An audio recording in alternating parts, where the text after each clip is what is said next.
Hi, this is Meagan Michael, your intuitive health coach, coming to you from breaking free from toxic people and breaking free from narcissistic abuse. I'm going to do a reading this morning for Joan. This is a part of a psychic development group that it's an exercise in a psychic development group that I'm in where we swap card readings with other people. And so I'm going to do mine on camera. And I may give her the link or I may just type it up for her. I don't know, but I really feel strongly inspired to share it with you because I feel there are people that this is going to resonate with besides Joan. So here, I'm just mixing the cards.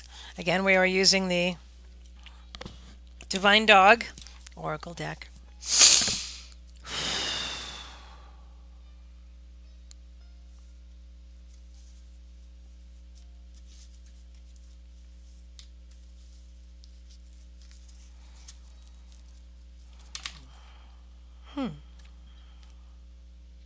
Three cards fell out. That's always significant. Let's see what they are. Oh, four cards. Okay. Ooh, forgiveness. Set yourself free. Look how beautiful that is. Hang on, let me see if I can get rid of some of this glare. There we go. Okay, and the second card. Passion. Ooh, this is good reading. I love it already. Do what you love. Look at that dog running through the water with a bone in his mouth. He's like, yeah, I love this. Ooh, vulnerability. The strength to show yourself. See the pup. His belly up. Look at that. Beautiful.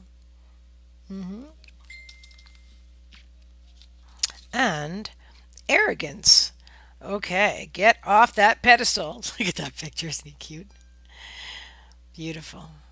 Arrogance, get off that pedestal. All right, so let's see what this reading is all about. I'm feeling it already, so.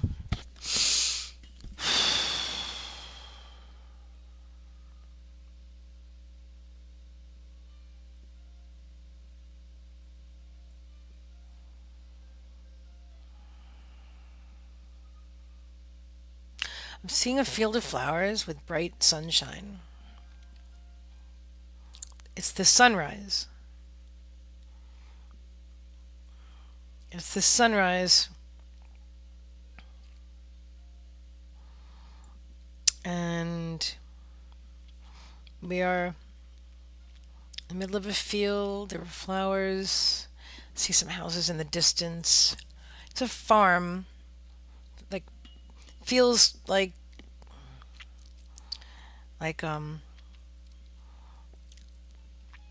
well, it feels like Middle America is what I was going to say, and of course I read people from all different countries. So, but I have spirit shows us what resonates with us and how we interpret it as the way that we can based on our life experience in this incarnation and maybe even some others. But anyway, what I'm seeing is so that's how it feels to me. It feels like farm in Indiana or something like that. Something from them. Anyway, that's the feeling, and I see birds flying by, but a storm just blew in with dark clouds. It was a beautiful day, and a storm just blew in.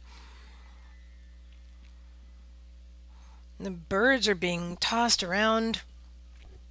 Little bluebird too. Little bluebird. He's gonna be okay. But he's being tossed around. He's complaining loudly because he's being tossed around with this wind. Where did this wind come from? A nice, beautiful, peaceful day, and then he's caught up in all this wind, and he's not happy about it.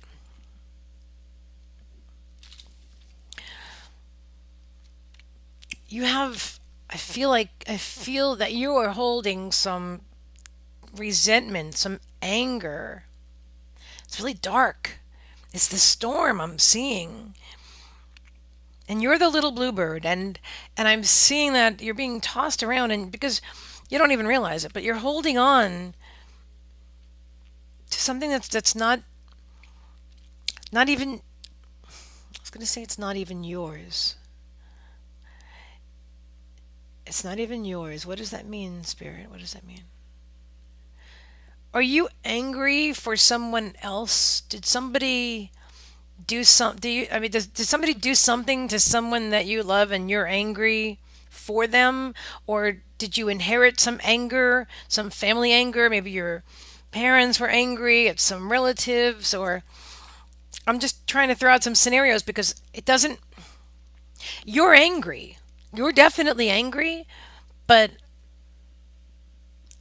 spirit is giving me a knowing. It's that claircognizant knowing. I'm knowing. I'm feeling that anger is inherited, and it's dark, and it's a lot, and it's not that. So I feel like maybe your mother was angry, and I mean you're angry, and you may even pass that down to your children, and they'll be angry. You're holding some kind of resentment, and it's torturing your soul. It's very unpleasant, and and this forgiveness.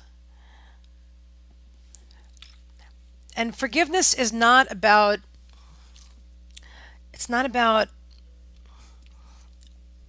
calling up some person who's been, treated you badly, and saying, "Hey, I forgive you. You're a great person anyway." It isn't that. If forgiveness is within you. Forgiveness is within yourself. So when you just forgive and you let it go, like a good friend of mine right now is going through at the end of a very toxic divorce after a very long, very toxic marriage, and and she was angry for a couple of years, understandably so, and she's in a space of forgiveness now, and she's getting it. Like when I used to talk about this with her, she just wasn't feeling it. How could I forgive him? That was kind of the kind of thing. And now she's just like, yeah, because it doesn't bother her anymore. And so the forgiveness, I don't know why I'm feeling the need to mix the cards, but I am. Um, so the forgiveness is for your own peace of mind, and focus on your passion. Spirit is telling me to tell you to focus on what you love. Do what you love, and focus on what you enjoy. Stop focusing on whatever this is. I don't know if it's a toxic relationship or family drama, whatever it is, just forget it. Let that go. Let that go. Just don't focus on it. If you have a subject that you can't think something positive about, then don't think about it. Think about something else. And that's law of attraction, Abraham Hicks teachings, and it's this way attract you'll attract what it is that you want in your life, instead of manifesting more of the anger and the dark storm clouds. And okay, so yeah, so definitely focus on what you love. Find what you're interested in. Do you like to paint? I'm seeing like an easel with. Do you like to paint? um, do you like to teach? Whatever it is that your passion is, do it. Go for it. Spend time doing that. And I feel like you have like a hard shell that you've been showing. The face that other people see is not you're not showing your vulnerability. You've been feeling a lot. You've been feeling like your strength was in your cold, aloof, distant, maybe even sometimes, bitchy. I don't know, for lack of a better word right now, manner. And that keeps people at a distance. And that is just a protection of your own. You don't want to show your belly. You don't want to show your little belly to anybody, because that's vulnerability. You don't want to show your belly. So you're putting up this big, hard front, and you're growling with your dog. Yes, dog, car, yeah, right. And so you want to be able to show your vulnerability. You want to get in touch with. You want to get in touch. I'm seeing the field is clear again, and I'm seeing I'm seeing flowers, lots and lots of white flowers with yellow centers, and they're blowing all over the place. And I'm seeing this dog, and he's laying in the field. Oh, the bluebird's there. He's hanging out with the dog. Dog is belly up, saying, "Hey." And it's a beautiful day. The birds are tweeting. The sun is shining. It's all good because you've forgiven. You've just let that go. You just let it go. You don't even have to consciously forgive. Just let it go. You let that go. And now you're doing what you love and you feel it and you're allowing other people into your experience. You're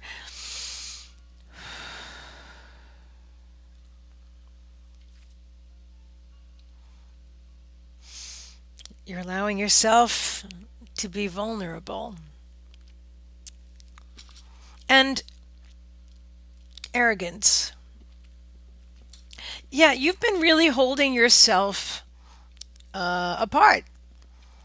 And and you've been honestly judgmental and critical of other people.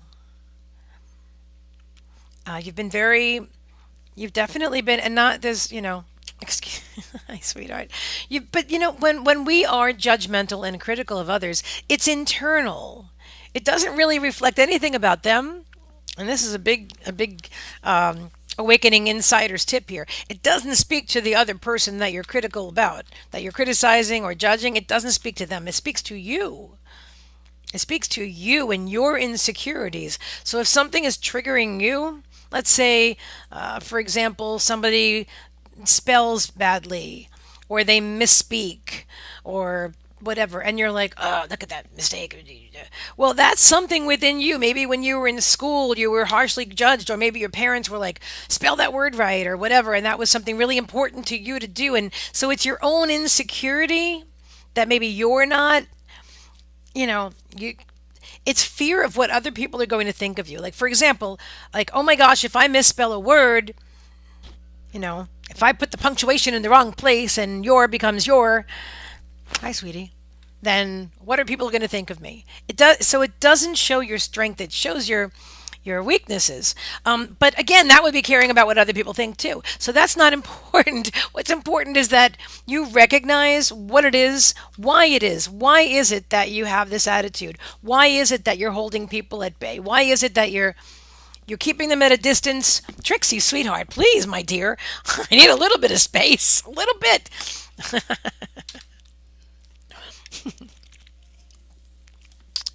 Crazy cat. I know what it is. It's the dog cards. She's like, I want cat cards. She's totally sniffing the box right now. I don't want to turn the camera because I don't want it to go out of focus. But what? She knocked it on the floor. Thank you. She knocked the cover of the Divine Dog Wisdom cards on the floor. She's like, cat, psychic cat. It's about me. It's all about me. Get some cat cards. Maybe I will. Good morning, Megan and Paws. My little sleepy babies are all here. All right. Hang on. Whew.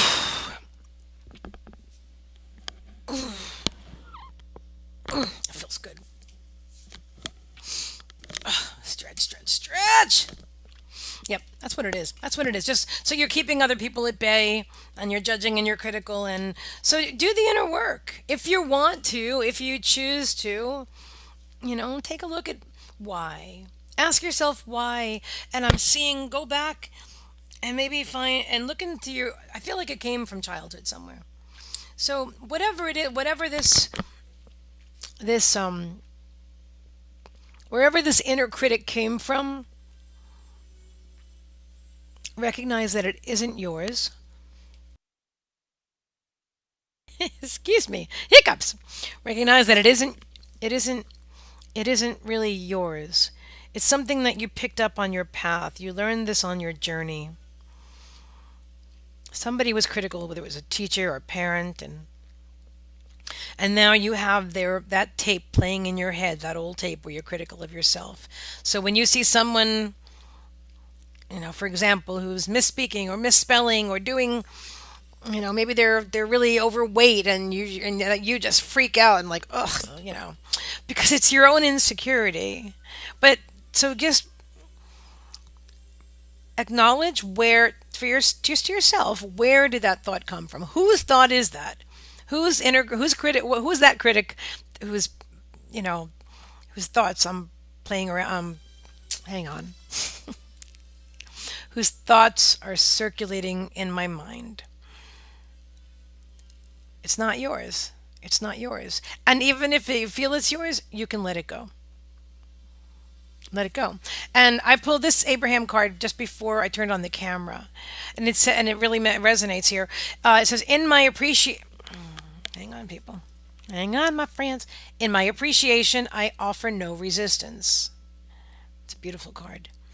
And the number, by the way, is 51. I'm recognizing all these cards have numbers. So, oh my gosh. And the minutes is 15 and 51. I love that. And what it says is appreciation of self love are the most important aspects that you could ever nurture. Appreciation of others and the appreciation of yourself are the closest vibrational matches to source energy of anything we've ever witnessed anywhere in this universe. So, this is the opposite of this. So this is judgment and critical and criticism of others and self, because if you weren't critical of yourself, you wouldn't be judging others. And this is the highest vibration in the universe, which is appreciation and self-love. So appreciation of others and love of yourself are the closest vibrational matches to source energy, meaning God. Appreciation of yourself, appreciation of others, and self-love. That's how God feels. Source energy, all that is. That's how non-physical feels. That's the highest vibration in the universe. To love yourself and to love others, and to accept yourself and to accept others. All right. I feel like again. I feel the need to mix some cards. Let's. Okay, one more. Let's see what it is. It's this one. My emotional set points can be changed. How relevant is this? Okay, your set points are achieved by attention to a subject. We want you to understand the extreme value in deliberately achieving your own set points, because once you expect something, it will come. The details of it may play out differently, but vibrational essence will always be a match. Let me just read this again. So your set points are achieved. I've never seen this one before, so I have. Your set points are achieved by attention to a subject.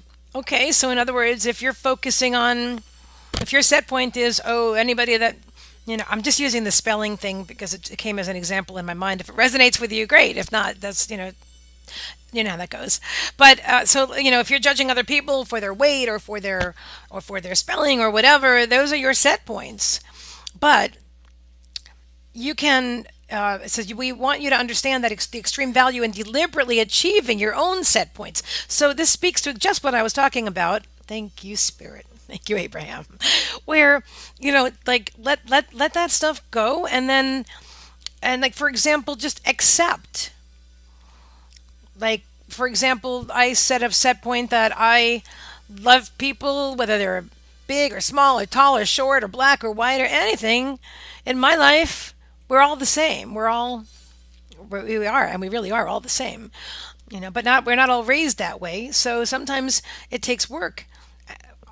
Okay, for all of us, this is just normal stuff that we go through. But by deliberately achieving your own set points, see, because once you expect something, it will come. So if I expect that everyone is going to be wonderful and beautiful and accepting of me, it will happen. Everybody loves me.